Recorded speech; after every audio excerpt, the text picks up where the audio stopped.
Então, a primeira parte da nossa reflexão, meus irmãos, vou fazer aqui com os irmãos um panorama histórico da nossa era. Como é que nós estamos vivendo?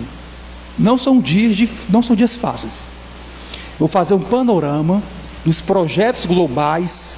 O que eu vou dizer aqui não é teoria da conspiração. Eu dei aula de direitos humanos em um curso preparatório. Então, um livro também de direitos humanos. Então, tive o privilégio de pesquisar muito sobre o assunto, li alguns livros. Então, o que eu vou dizer aqui são dados históricos, estão nos assentos públicos da ONU, por exemplo. Então, não vai ser teoria da conspiração. Essa vai ser a primeira parte. Não se assustem com aquilo que eu vou dizer, tá certo?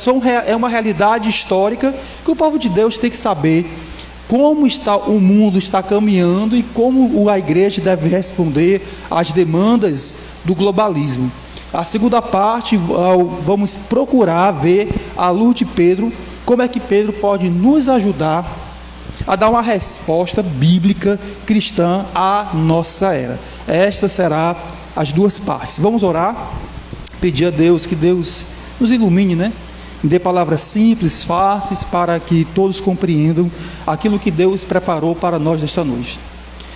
Deus, nós te agradecemos por estarmos aqui reunidos como igreja, como povo de Deus. É um privilégio ainda vivermos um país democrático, onde ainda temos uma guarita constitucional que nos garante a liberdade de culto, liberdade de celebração. Que privilégio!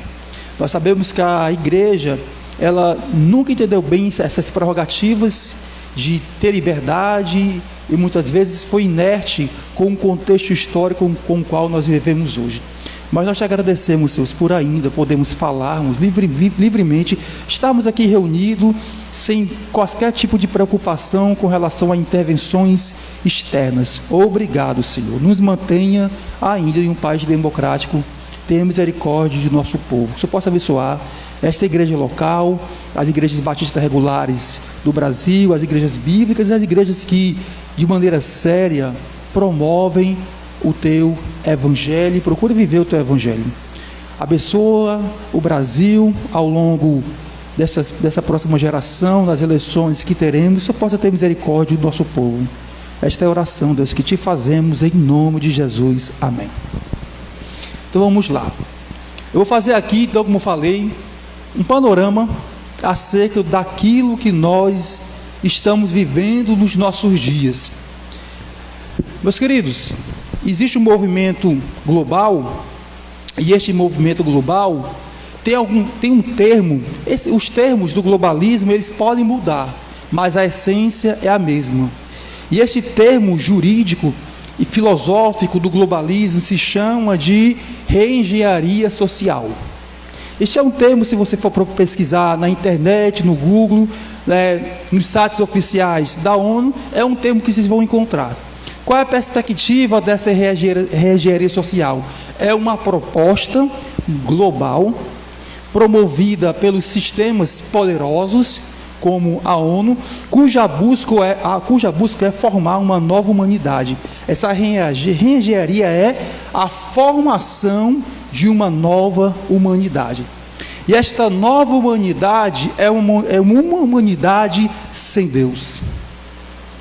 Nesta nova humanidade, dessa reengenharia social, eles procuram promover uma nova religião e entenderem que os seres humanos naturalmente são devotos. O ser humano naturalmente, ele tem dentro de si um anseio por o transcendente, um anseio pelo metafísico. Veja só, o ser humano é tão religioso que o ser humano ele é capaz de transformar futebol em Deus, não é não? O ser humano ele é capaz de transformar um ídolo em Deus. O ser humano é capaz de transformar uma imagem em Deus. Então o ser humano, em qualquer época, ele naturalmente tem um anseio pelo transcendente. Nós, os cristãos, temos o privilégio de termos recebido uma revelação e que estabeleceu o caminho de volta à verdadeira religião, que é religar com o Criador. E nós sabemos que a revelação plena se deu por meio do Senhor Jesus Cristo. Mas o sistema ante Deus, ele procura estabelecer uma nova religião. Essa nova religião tem alguns nomes, como religião da Mãe Terra, diversas expressões, mas a ideia é uma nova religião.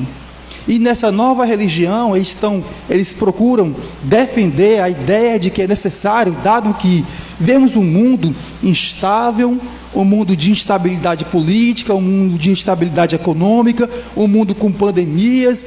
Então a ideia que estou promovendo é: precisamos de um líder mundial. Precisamos de alguém que coloque a casa em ordem, que comece a estabelecer uma justiça social a nível global. Então vejam só, uma nova humanidade, parece o Evangelho, né?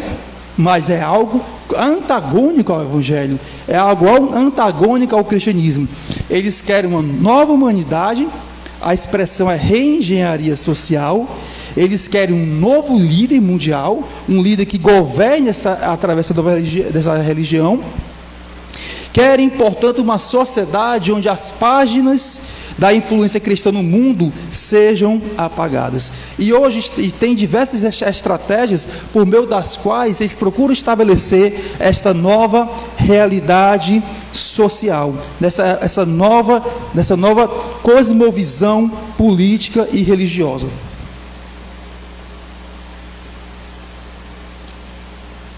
Uma das estratégias, meus queridos irmãos, é a manipulação da linguagem.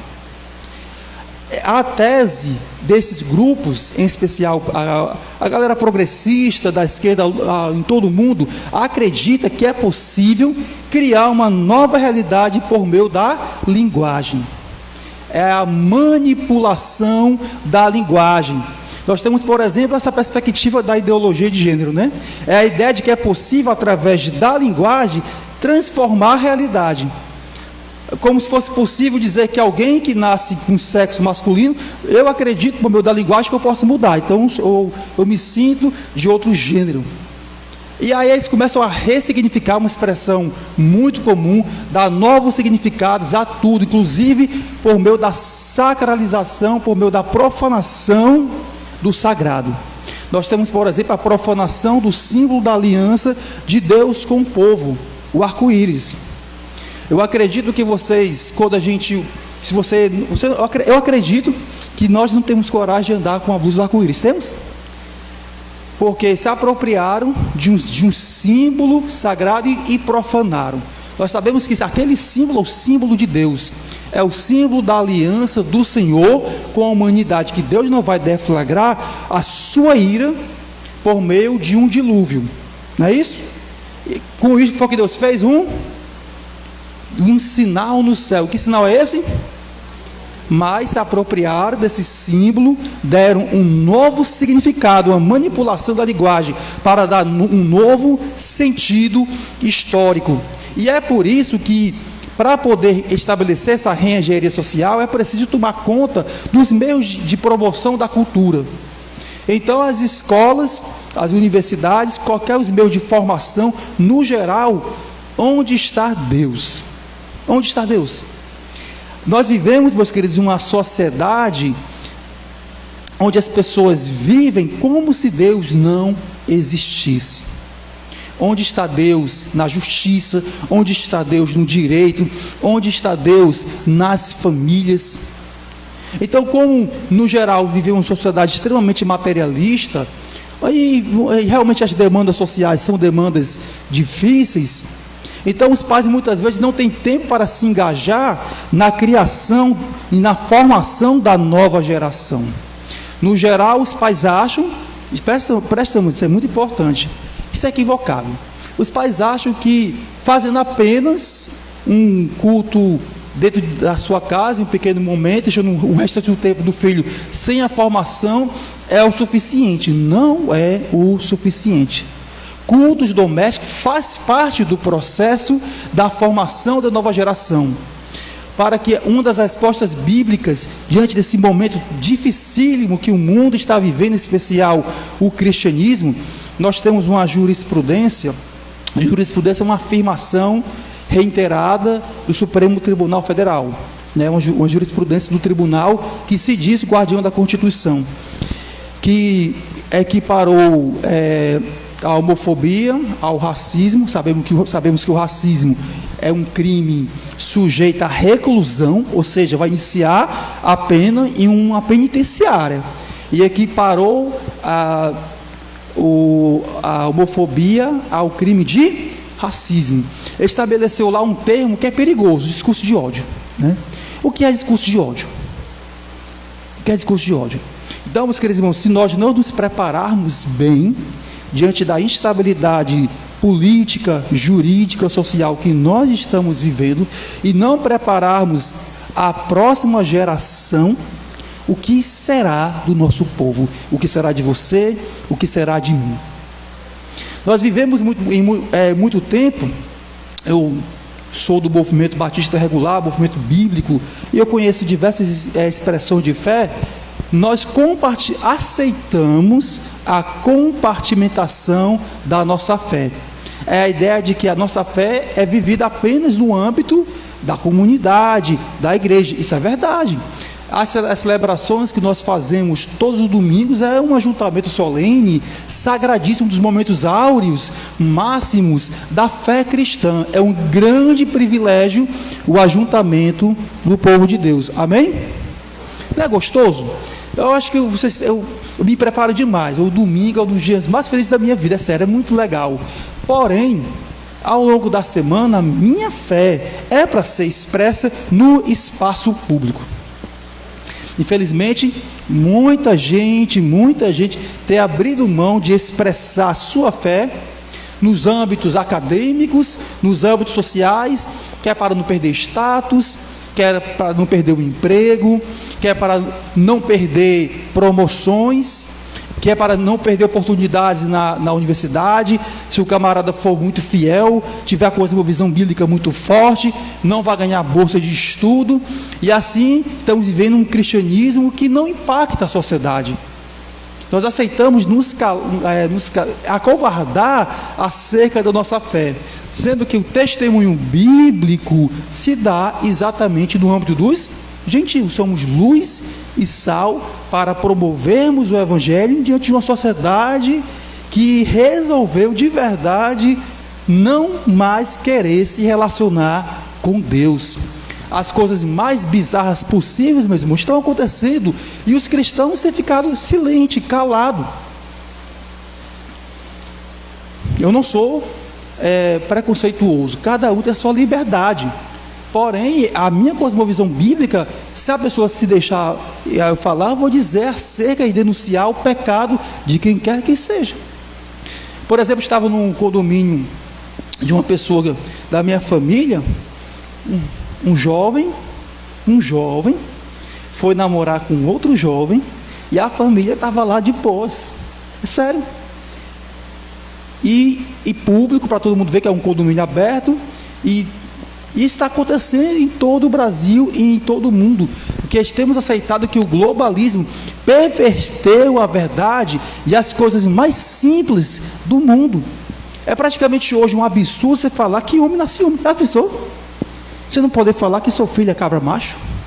Eu tenho um rapazinho de 8, 7 anos, Paulo Estevam, nasceu com alguns problemas psicossomáticos, mas é cabra macho. É cabra macho. Quem quiser dizer outra coisa e aceitar acerca do seu filho. Eu estava na faculdade, já na época eu estava minha vida acadêmica, e o pessoal lá promovendo de que era um absurdo o pai e a mãe ter gerência e criação como é os seus filhos. A criação dos seus filhos é para ficar no âmbito do Estado. E isto é algo que está acontecendo em todo o mundo, inclusive nos Estados Unidos da América. É a ideia de que a usurpação do pátrio poder. Mas por quê? Vou explicar para vocês, para a gente finalizar esse momento.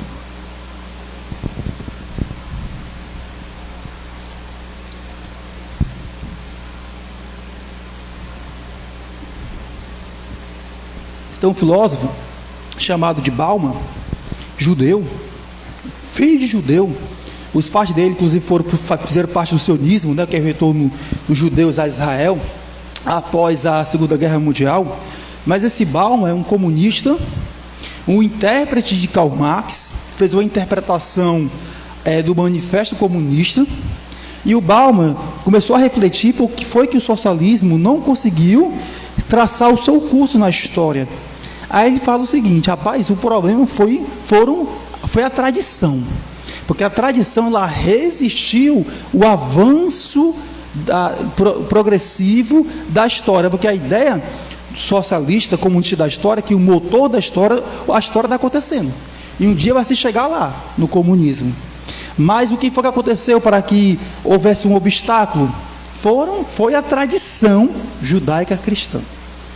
Então, a tradição judaica cristã é um obstáculo, na perspectiva deles, para o avanço do comunismo, para o avanço do socialismo. Então, o que é preciso, de acordo com Bauman? Liquidar o sólido. É preciso dissolver o sólido.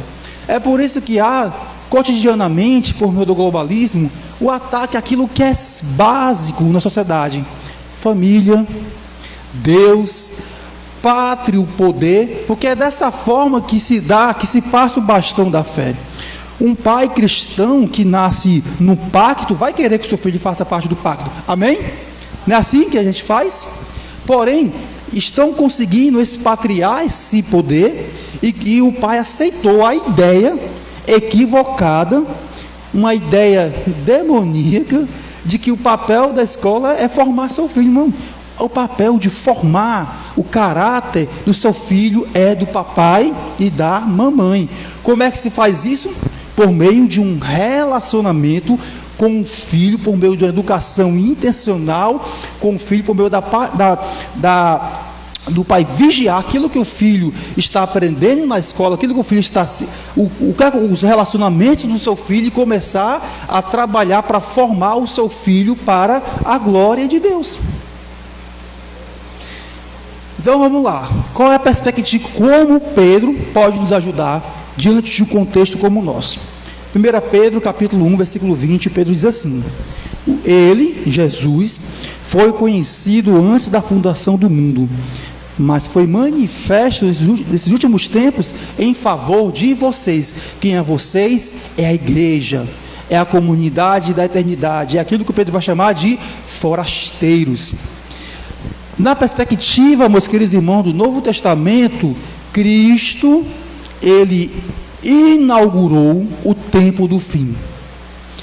É como se o relógio de Deus, antes de Cristo, ele batesse de uma forma.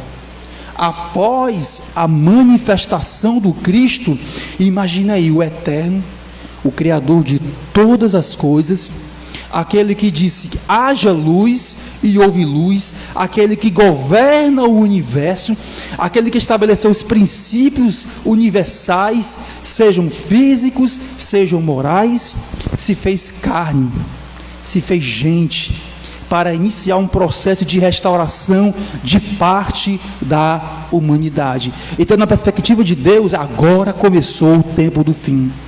A humanidade, com o nascimento de Cristo, está passando por um processo sem igual na história. O Deus está olhando para a história da humanidade, e logo o transcurso da história vai chegar ao fim. Então Cristo, ele inaugura o tempo do fim. E é dessa forma que todos os apóstolos acreditavam. É por isso que o Novo Testamento inteiro acreditava o que os apóstolos? Que Jesus voltaria em seus dias. A igreja acreditava que Jesus voltaria a qualquer momento.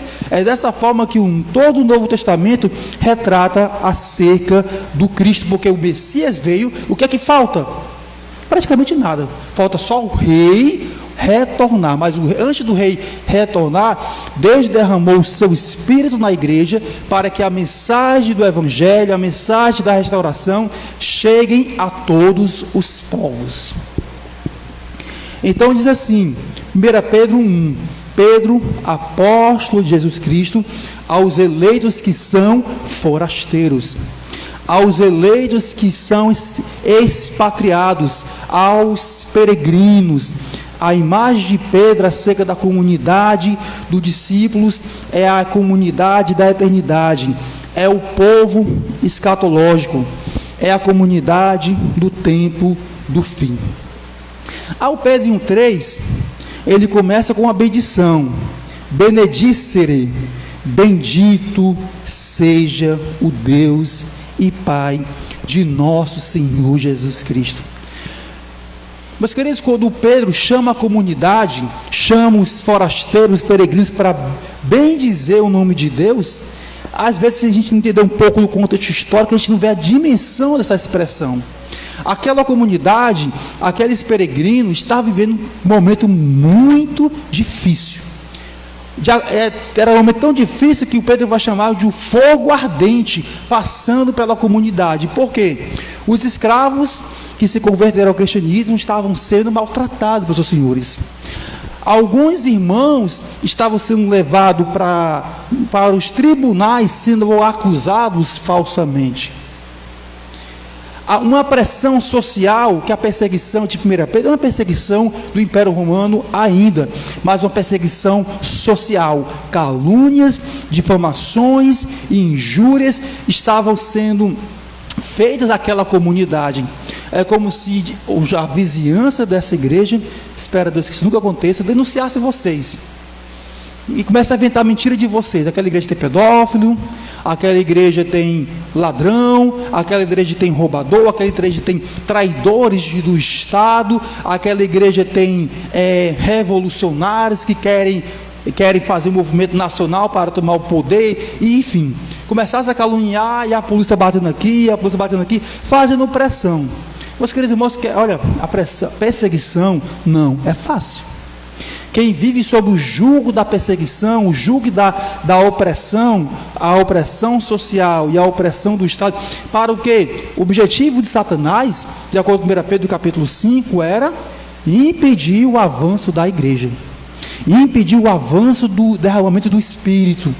O diabo estava querendo de alguma forma, Pedro vai dizer que anda ao redor para exatamente desencorajar as pessoas e fazer, se possível for, fazer as pessoas apostatarem da fé ou abandonarem a fé.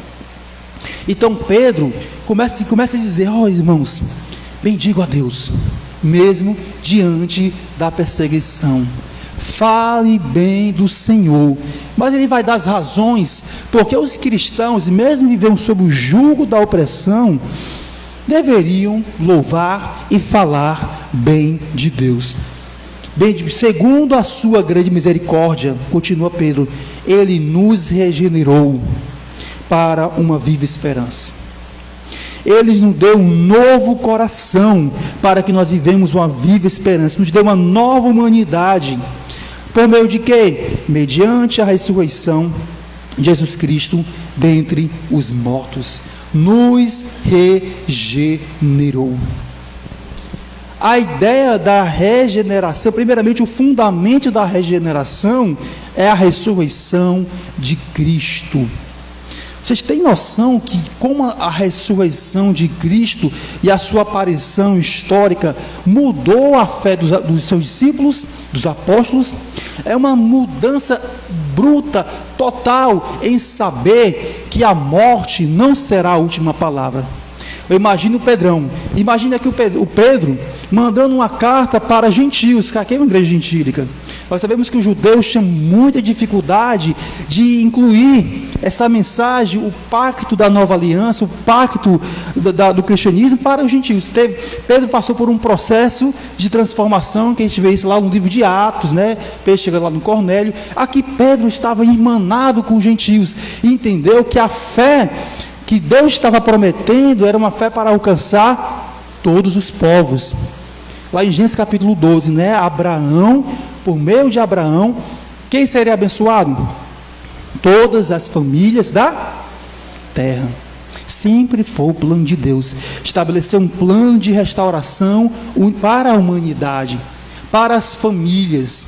Nós sabemos que há uma rejeição daqueles que, de alguma forma, escolheram se rebelar contra o Criador. Mas Pedro aqui, com uma perspectiva de fraternidade, manda uma carta para gentios. e se colocando em situação de igualdade. Ele nos regenerou para uma viva esperança, uma esperança viva, porque ela não é fundamentada em homens, ela não é fundamentada em utopias humanas, não é fundamentada em vãs ideologias. O fundamento da viva esperança é a ressurreição de Cristo, é a certeza absoluta de que a morte não será a última palavra, de que toda dor decorrente do luto, toda dor decorrente das perdas, toda dor decorrente das perseguições, mesmo que essas perseguições cheguem à igreja do Senhor, e em algum momento possa até levar à morte, aquilo não será a última palavra. Por quê? Porque Cristo ressuscitou. E se a ressurreição de Cristo, o Espírito chamar o Cristo dos mortos, que é a vitória de Deus, a vitória de Cristo sobre a morte, o último aguilhão a ser vencido, de acordo com Paulo, lá em 1 Coríntios, capítulo 5, onde está a morte, a tua vitória, onde está o teu poder. Olha, Cristo venceu, graças a Deus, por Jesus Cristo, nosso Senhor.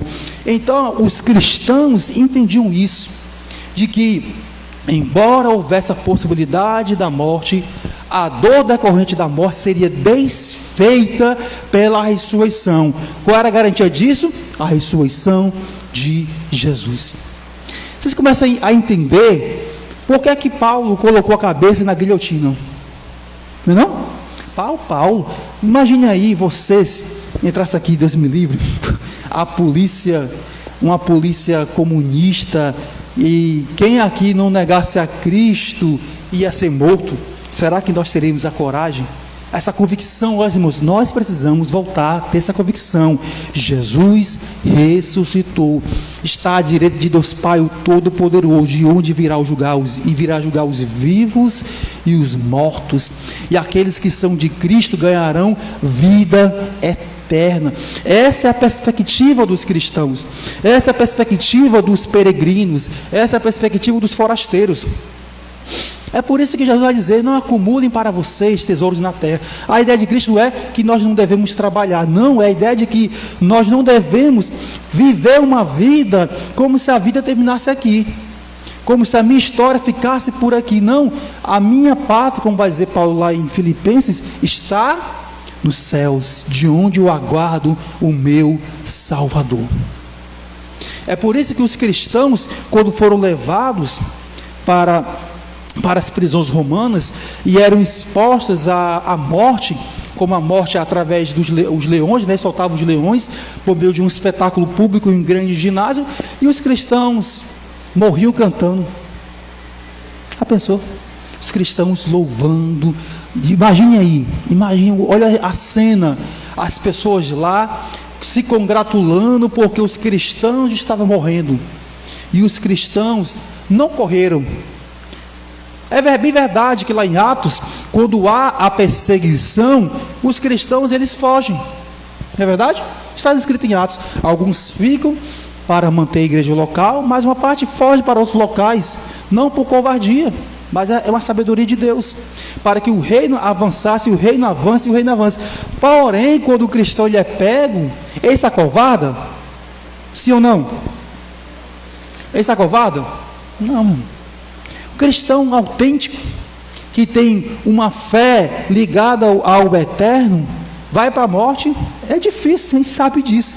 Passar por prisões não é fácil. Imagina as prisões aqui, as penitenciárias de Fortaleza, não é fácil. Ninguém vai dizer que é algo fácil. Você vê um filho sendo preso porque você não negou sua fé, não é fácil. Mas é esse contexto que aqueles irmãos estavam vivendo.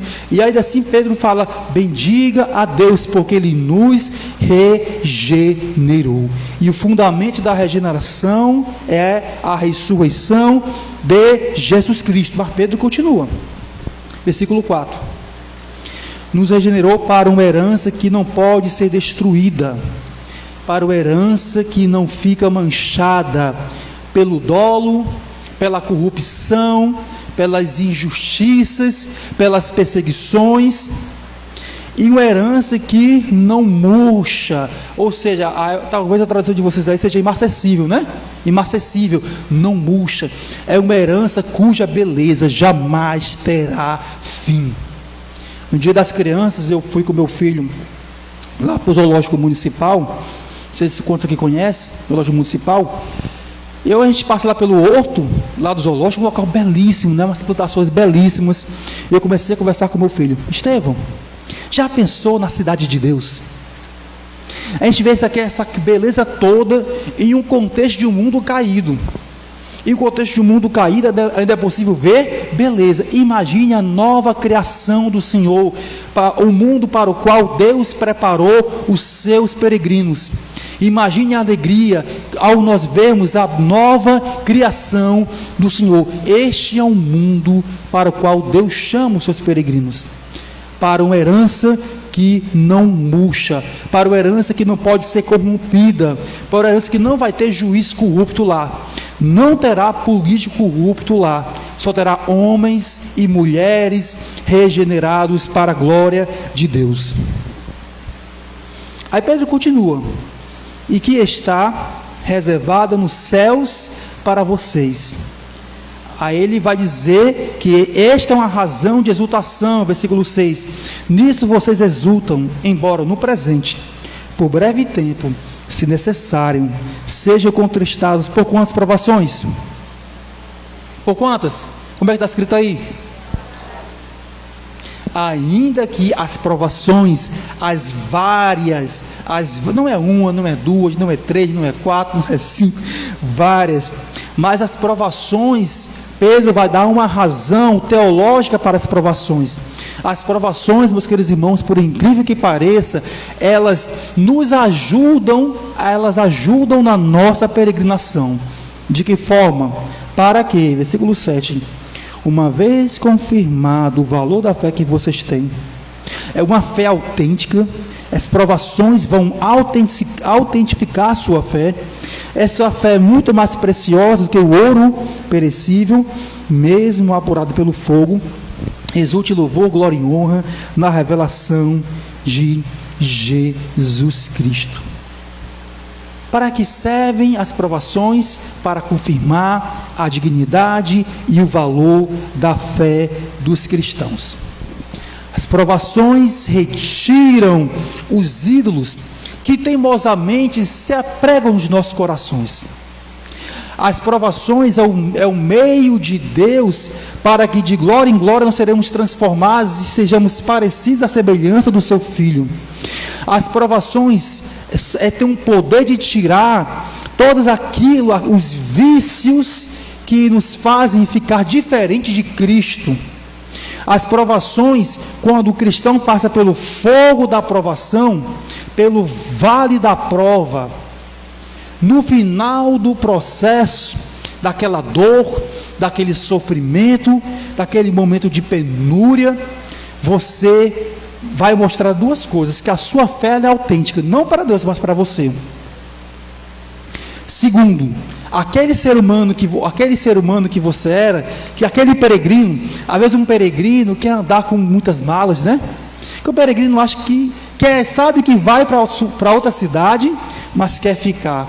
Começa a acumular, o peregrino vai entender que as suas malas são poucas, que as suas muitas casas não vão para a eternidade, que o que vai alcançar na eternidade, o valor que vai alcançar na eternidade, a única coisa que vai chegar lá é a sua fé, é a sua relação com o Criador. Então a imagem do peregrino é aquela imagem do peregrino que vai retirando os seus ídolos, o ídolo da vaidade, o ídolo do materialismo, o ídolo do egoísmo, os ídolos que o ser humano, sabemos que vivemos uma guerra espiritual do velho homem e o novo homem. No final do processo, quem vai ficar? É o Chico, é o Francisco, é o Antônio, cuja fé é semelhante à dignidade do reino. Por exemplo, vou contar aqui para vocês a minha história, meus irmãos. Eu sempre fui muito vaidoso. Não sou muito bonito, eu sei disso, mas eu me achava bonito, me achava vaidoso, me achava muita coisa ao longo da minha caminhada. Comecei a passar em concursos públicos, estava me preparando para a Polícia Federal, estudando intensamente, casado. Eu ia para a igreja, eu era, na verdade, meus irmãos, um mero religioso. Eu estudava em torno de 2 horas por dia, não tinha relacionamento nenhum com minha família. A ideia de concurseiro, né? Concurseiro não pode ter família, não pode ter tempo com ninguém. É a sua vida, é a sua história, é a sua vitória, é você, é o eu, é aquilo, né? Passando em concurso, me achando inteligente, até que Deus me manda um traumatismo craniano complexo com afundamento. Fui para o JF, entre a vida e a morte. Entre a vida, pense na provação. Uma dor terrível. Então sequelas até hoje. Dentre elas, zumbido no ouvido. Agora está zumbindo no meu ouvido. Parece uma orquestra. E no corredor da morte do JF, o que é que estava lá? Os meus estudos? Os meus currículos? Você acha que isso importava para mim? Alguém diante da morte vai se preocupar com currículo, com título, com formações, com artigos científicos publicados, com um carro? A preocupação é a sua vida diante de Deus. O que você fez diante do Criador? E eu confesso para vocês que pouco tinha feito para Deus. Fazia seminário, tinha estudos, tinha teologia, mas era só aquilo mesmo, para mera vaidade. Eu pedi ao Senhor, me dá mais uma oportunidade. Todo mundo pede, né? Dá mais uma oportunidade, me leva de volta. Aí o médico chegou para mim e falou assim: Rodrigues, é o seguinte, cara, você está com edema dentro do seu crânio. Esse edema está crescendo, está inchando. Tem 2 saídas para ti: o organismo reagir e o edema recuar, ou se o organismo não reagir, o edema avançar, você vai ter um derrame cerebral, amanhecer morto. E o Rodrigues, lá no JF, jogado a ermo, sem nenhuma dignidade, mas graças a Deus que lá tem bons profissionais, certo? Tem médicos realmente excelentes, e a graça do Senhor me permitiu que agora estivesse aqui com vocês, amém? Agora me diga, você acha que aquele Rodrigues que passou pelaquela provação é o mesmo de hoje? Não é, meus irmãos. E assim é as provações pelas quais todos nós passamos. Para que serve a provação? Para que nós passemos a parecer mais com o nosso Mestre, mais com a nova humanidade, mais com os peregrinos, que é capaz de perder tudo deste mundo para alcançar o reino de Deus. É aquela parábola de Cristo que compara, que o Cristo fala de um homem que achou um tesouro, uma pérola, e ele vê aquela pérola e compara aquela pérola com diversos bens que ele tem. Sabe o que é que ele faz? Ele vende tudo para comprar aquela joia. Este é o reino de Deus. Somos capazes de perdermos tudo para estarmos próximos do nosso Deus. Já estamos em 41 minutos. Eu cheguei nem à metade, já pensou? Eu já falei diversas coisas que eu não costumo falar. Mas isso aí. Então, meus irmãos, vamos para... Eu ia falar de outros versos, mas vamos para o verso principal dessa mensagem, que é o versículo 13. Primeiro do capítulo 1, tá bom?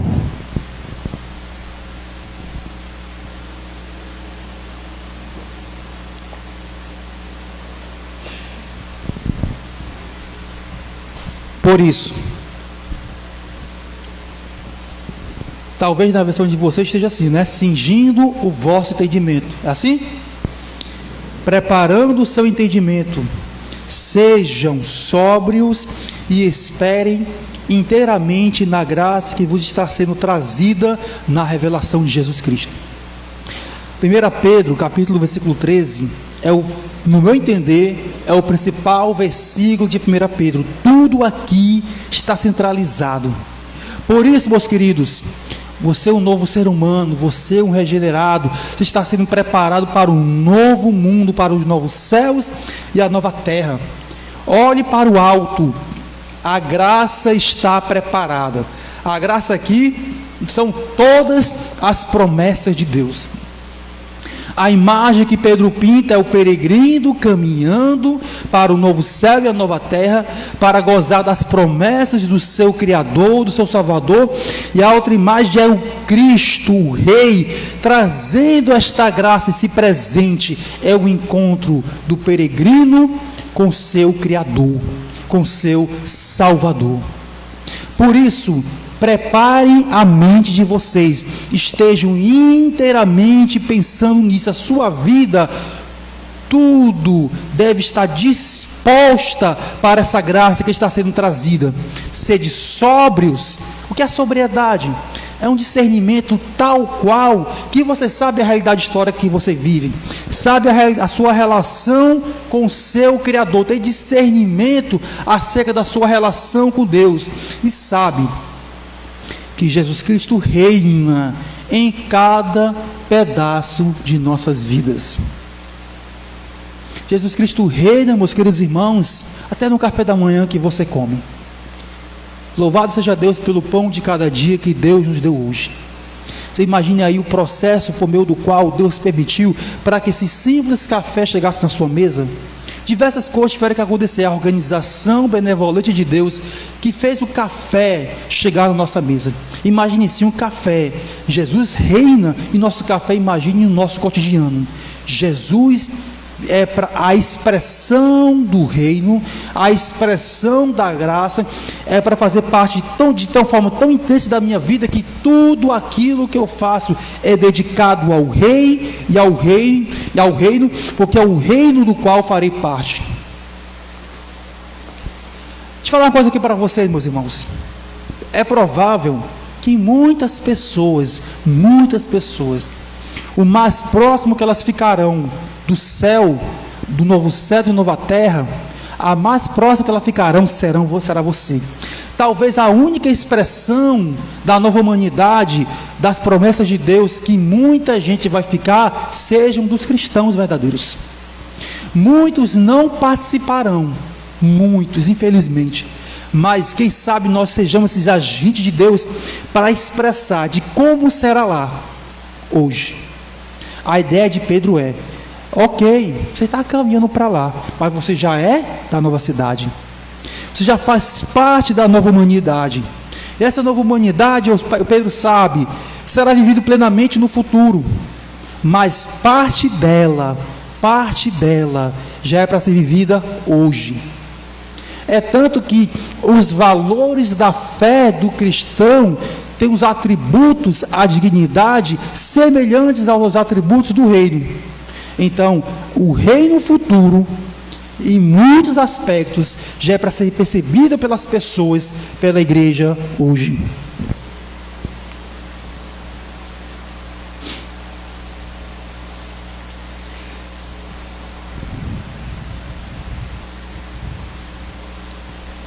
A graça de Deus, os valores, o trabalho, nossas relações comerciais, nossa vida de lazer, os nossos estudos, as nossas investigações, tudo deve estar sob o aspecto da graça.